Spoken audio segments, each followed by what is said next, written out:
Hello, I'm Alice, and I will be presenting my Duolingo art direction campaign now. So I will share my screen.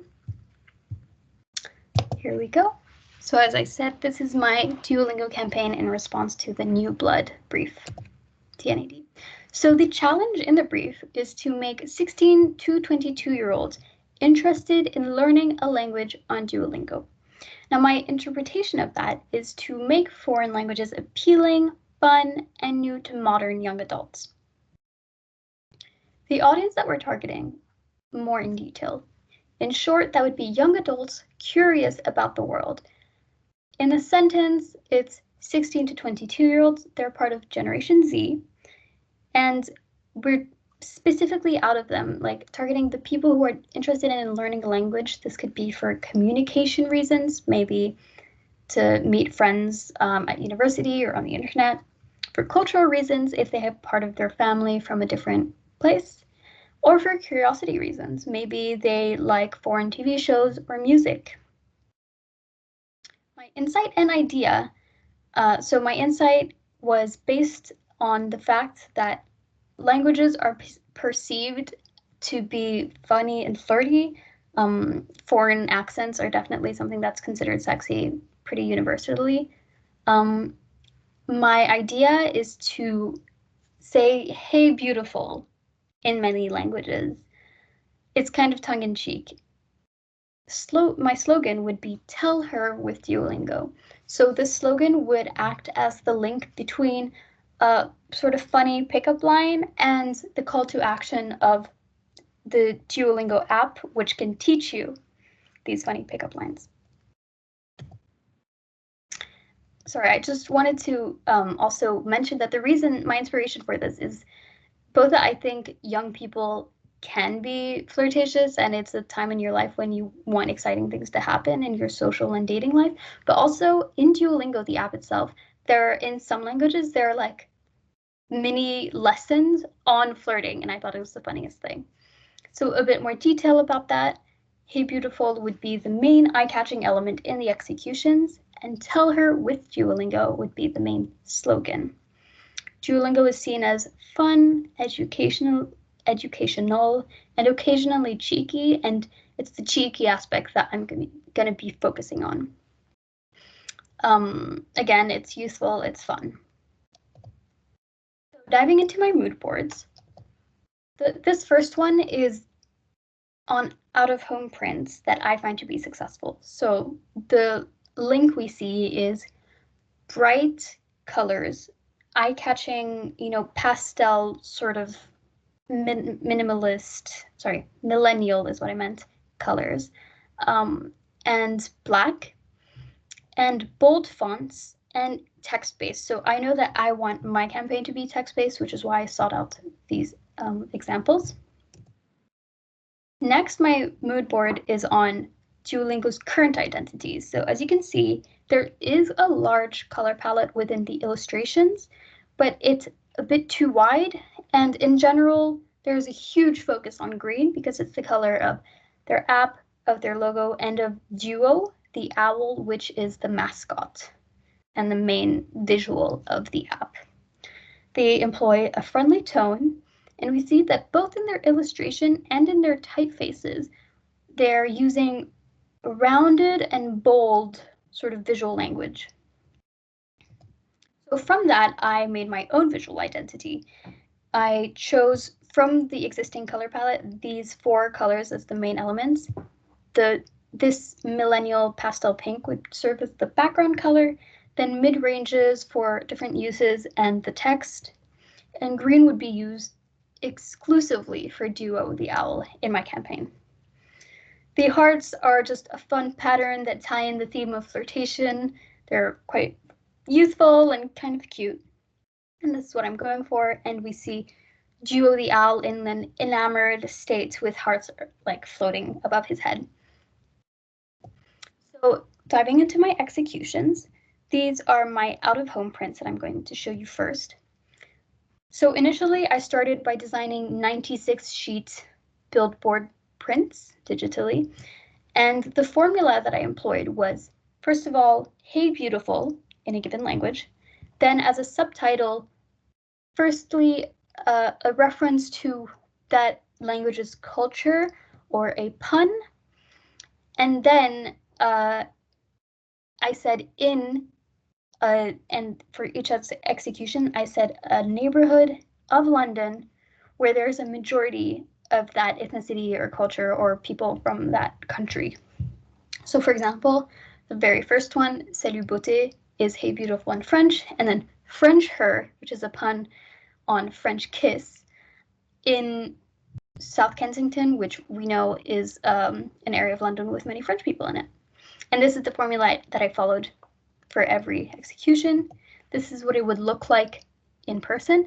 I chose not to have the hearts as a pattern in the background for this one, knowing that because it's so huge, people would probably be driving past, and I didn't want the hearts to distract from the text.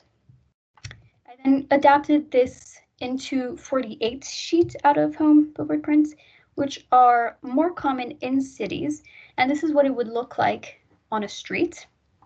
I like that the pink contrasts with the walls, and when you think about it, not many walls are pink, so there is an inherent contrast element there that hopefully would stop people in their tracks. And there is the call to action at the bottom here, download on the App Store or Google Play. So people know that it's an app and they can search for it. Next, I did these little executions as a bus stop sort of print.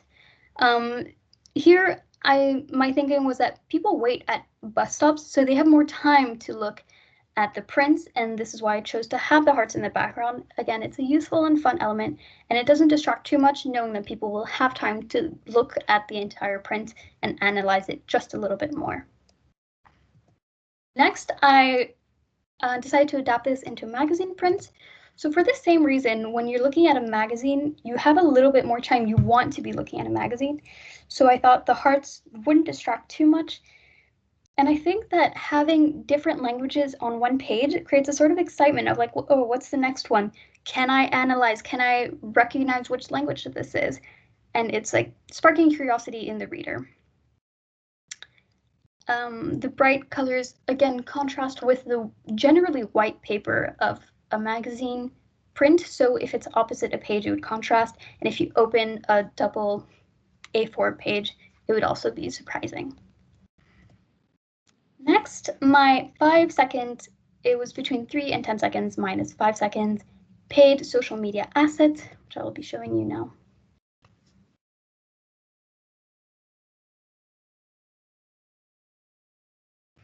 I'm going to be playing that again, just a little bit louder, and it will be linked with my submission. Oh no. There.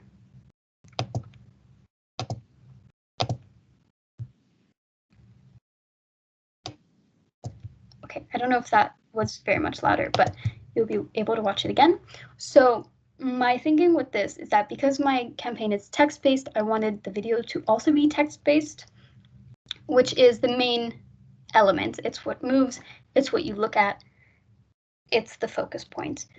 The hearts are in the background. They're a bit smaller to distract just a bit less. There's the enamored duo, as always. He also changes, he grows a little bit.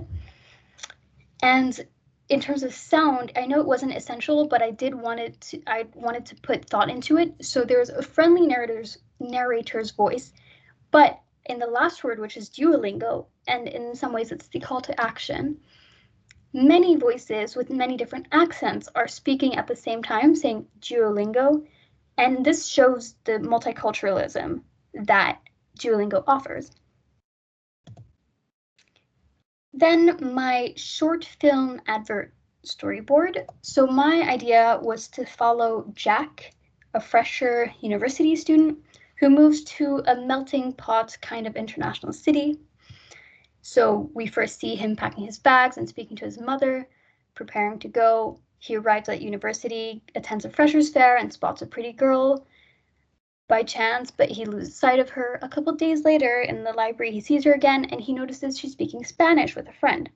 So he whips out his phone and downloads Duolingo and learns a couple interesting and funny pickup lines to sort of break the ice and hopefully make her laugh.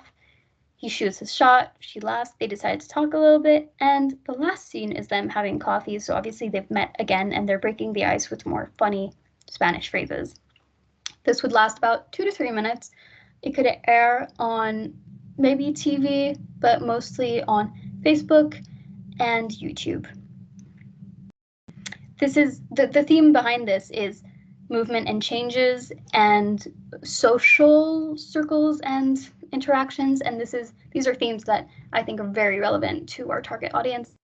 Many of 16 to 22-year-olds are either going to or have gone to university, or at the very least they know what it's like to change schools, to change their environment, and to want to meet new people.